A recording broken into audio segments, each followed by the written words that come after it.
Recording by Peter Piazza. Nyarlathotep by H.P. Lovecraft.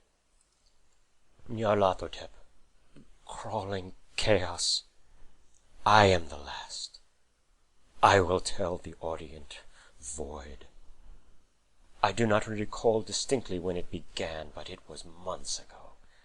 The general tension was horrible. To a season of political and social upheaval was added a strange and brooding apprehension of hideous physical danger, a danger widespread and all-embracing, such a danger as may be imagined only in the most terrible phantasms of the night. I recall that the people went about with pale and worried faces, and whispered warnings and prophecies which no one dared consciously repeat or acknowledge to himself that he had heard. A sense of monstrous guilt was upon the land, and out of the abysses between the stars swept chill currents that made men shiver in dark and lonely places. There was a demoniac alteration in the sequence of the seasons.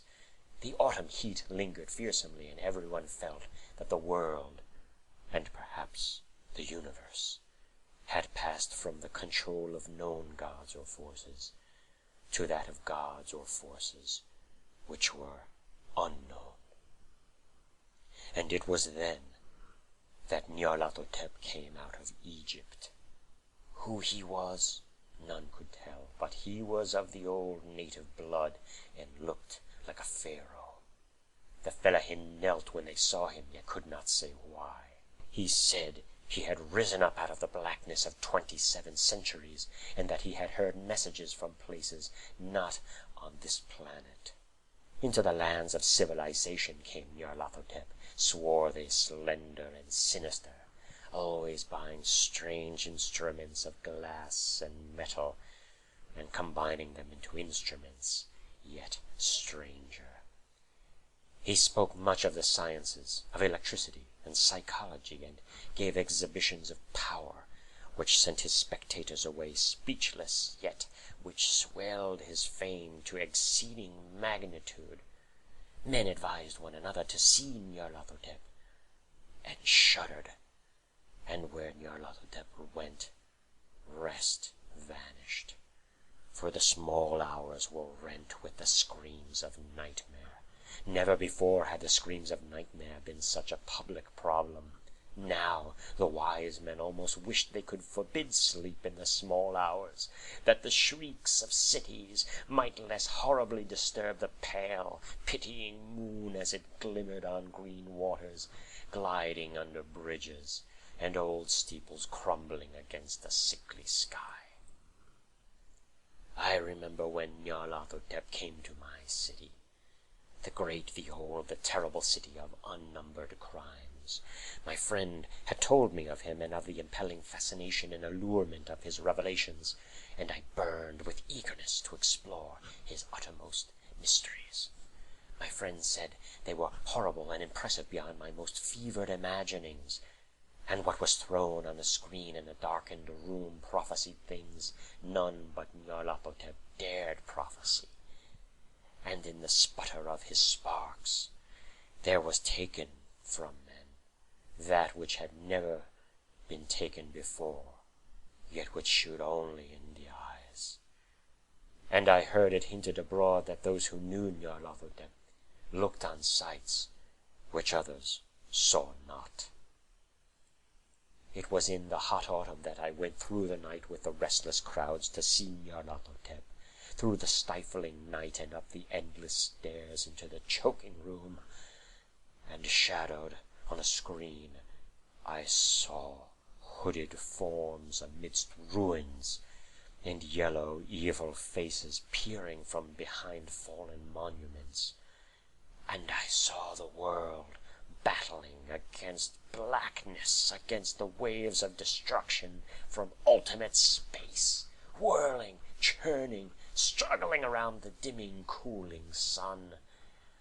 Then the sparks played amazingly around the heads of the spectators, and hair stood up on end, while shadows more grotesque than I can tell came out and squatted on the heads, and when I, who was colder and more scientific than the rest, mumbled a trembling protest about imposture and static electricity, Nyarlathotep drove us all out, down the dizzy stairs into the damp, hot, deserted midnight streets. I screamed aloud that I was not afraid, that I never could be afraid, and others screamed with me for solace.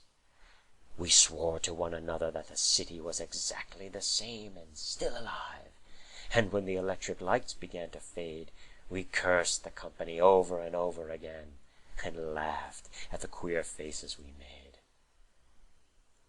I believe we felt something coming down from the greenish moon, for when we began to depend on its light, we drifted into curious, involuntary marching formations, and seemed to know our destinations, though we dared not think of them. Once we looked at the pavement, and found the blocks loose and displaced by grass, with scarce a line of rusted metal to shew where the tramways had run. And again we saw a tram-car, lone, windowless, dilapidated, and almost on its side. When we gazed around the horizon, we could not find the third tower by the river, and noticed that the silhouette of the second tower was ragged at the top.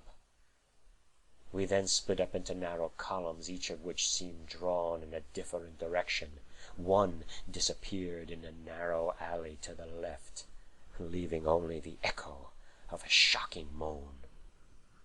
Another filed down a weed-choked subway entrance, howling with a laughter that was mad. My own column was sucked toward the open country, and presently I felt a chill which was not of the hot autumn. For as we stalked out on the dark moor, we beheld around us the hellish moon glitter of evil snows, trackless, inexplicable snows, swept asunder in one direction only, where lay a gulf all the blacker for its glittering walls. The column seemed very thin indeed as it plodded dreamily into the gulf. I lingered behind, for the black rift in the green-litten snow was frightful, and I thought I had heard the reverberations of a disquieting wail as my companions vanished, but my power to linger was slight. As if beckoned by those who had gone before, I half floated between the titanic snowdrifts, quivering and afraid into the sightless vortex of the unimaginable. Screamingly sentient, dumbly delirious, only the gods that were can tell. A sickened, sensitive shadow writhing in hands that are not hands, and whirled blindly past ghastly midnights of rotting creation, corpses of dead worlds with sores that were cities, charnel winds that brushed the pallid stars and made them flicker low.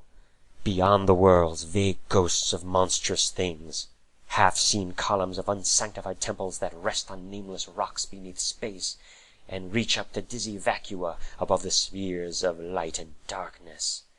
And through this revolting graveyard of the universe, the muffled, maddening beating of drums, and thin, monotonous whine of blasphemous flutes from inconceivable, unlighted chambers beyond time.